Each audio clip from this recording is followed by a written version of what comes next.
All right, let's hear from a few more people via Discord at davidpakman.com/Discord.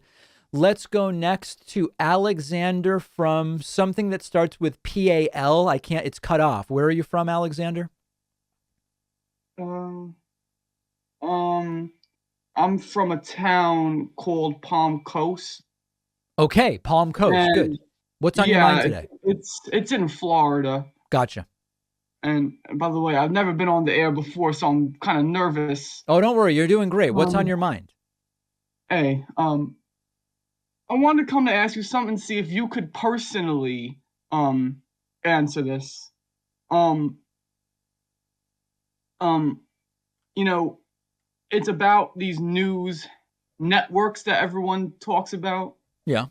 What's the difference between Fox News, Newsmax, and OAN, also known as One American News? Well, I think they become more reactionary in exactly the order you listed them. Fox, Newsmax, OAN, in that order. What do you mean reactionary? More unhinged, extreme, and cartoonish, I guess I would say. OAN to me seems like it's out and out crazy, where there's people on it. For example, the anti-vax stuff on Fox is a little more polished. It's less polished on Newsmax, and it's straight up crazy on OAN. I think that's that. Am I getting my point across? Um, I think so. It's just I never really viewed them as that, and I have a hard time really distinguishing them. Oh, okay. Yeah. I mean, listen, I will admit that Fox has done stuff in the last 3 months on Tucker's show, for example, related to vaccines, where Tucker says, tens of thousands of people appear to have died from the vaccine, a statement that's totally untrue. That has even surprised me. But as a general thing, I find that Newsmax is crazier than Fox, and OAN is even crazier, with even lower journalistic standards, to the extent that they exist. I don't even think Newsmax has any of what they even pretend is hard news, whereas Fox does, but it's biased, Yeah, I guess so. I don't know. I never really thought of it like that, because I knew they were all kind of, people would lump them in the same category, but I didn't know they were that different from each other and how they report on news and Yeah, stuff. they're definitely in the same category, but I think OAN is the absolute craziest.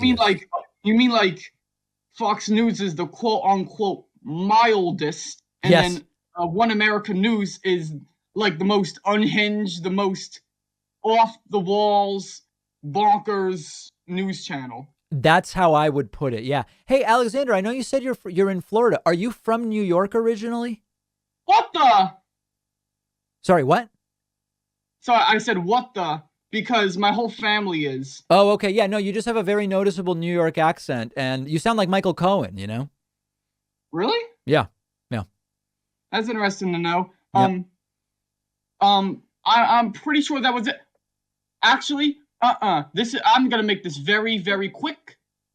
But there's one more thing that I Yeah. feel like I need to ask. Okay. Um, so you hear about what's it called? It's the thing with the Alexander, I've got a lot of people holding, so I'm going to let you go. I really appreciate the call and the multiple questions, and it's been a true pleasure having you on. Let me go next to Steve from Chicago, Illinois. Steve, how are you?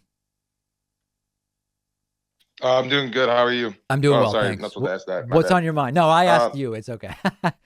It's just a reactionary. I had a couple things. You can cut me off if I'm going for too long, though. Sure. Pleasure. Quick question. I know you did a video on anti-Semitism with Tucker, and I think he was talking to Gutfeld. Yep. With George Soros.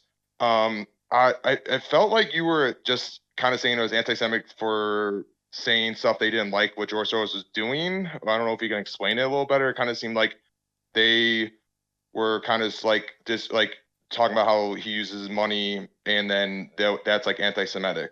Nope, that's not at all it's definitely not what I said, and it's also not what I meant. So I'm glad to have the opportunity to say more.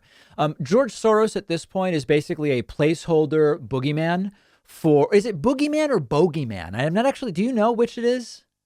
It's boogeyman. Boogeyman. Okay. George Soros has become a sort of anti-Semitic placeholder boogeyman for code for rich Jews in many cases. And so whether Tucker specifically intended it to be that or not, the Soros ruining America with his money is just a tired anti-Semitic trope, which makes no sense. I mean, he's a 91-year-old guy at this point, and the idea that he would be hell-bent on destroying America in any way simply doesn't pass the sniff test. And so you really have to look at context, and everything about that piece reeked of the sort of let's find someone to blame, and we're not going to mention that he's Jewish, but it's this trope of the rich Jew ruining and controlling things for his benefit. It's just a very old trope. It doesn't mean what Tucker was specifically saying is anti-Semitic.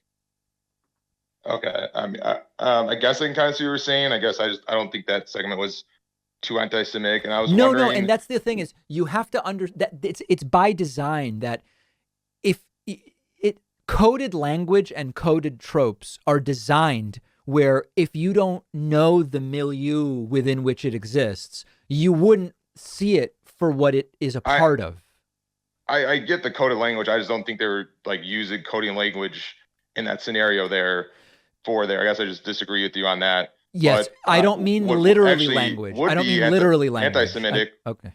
What I guess would be what Whoopi Goldberg said this week on The View. I don't know if you've been able to touch that or not. Yep, I think what Whoopi Goldberg says is this. It was disgusting, and it unfortunately plays into. So, the George Soros stuff is the type of anti-Semitism you see from the right. The Whoopi stuff about the Holocaust wasn't about race. And a Jew, it goes to the Jews are not an oppressed minority, soft anti-Semitism that's more common on the left. So I called it out on the Wednesday show. Absolutely. Oh, sorry. I must have missed that. I was just wondering. No, that's cool. About that. And if you can cut me off if you want. But the last question I had was, I know I've seen some stuff on you on gerrymandering from the right. I was wondering if you had any comment on what's been going on, what they're proposing for New York, which seems very on the side of gerrymandering, extreme for redistricts. Listen, my view on this is not partisan. My view on this is gerrymandering is bad, and we need a system that is a nonpartisan system. There's 4 or 5 different ones that have been proposed. I'm agnostic about which, as long as it's better than what we have now. And I also recognize that for as long as gerrymandering is possible, if Republicans are going to do it as badly as they can, I have to also recognize that Democrats must take opportunities to do it, because otherwise they lose everything. All right. I guess I can see that. I guess it just probably won't ever stop then if both sides are just going to keep on doing it then. Well, remember, the mechanism to stop the gerrymandering is a different one than the mechanism by which gerrymandering takes place. So you can both realize that if either they gerrymander or we do, it's better if it's us. You can recognize that and at the same time work to put in place a nonpartisan redistricting commission. You can do both. Yeah, I guess I don't know, 2 evils don't make a right, in my mind. I agree, and I'm not saying they do. Saying for the power. Yeah. But I appreciate you taking my call and answering the questions and kind of giving me more of an outlook of what you're saying with the whole Soros aspect on that. Thank you very much. All right. Thank you, Steve. Very much appreciate it. Great to hear from you.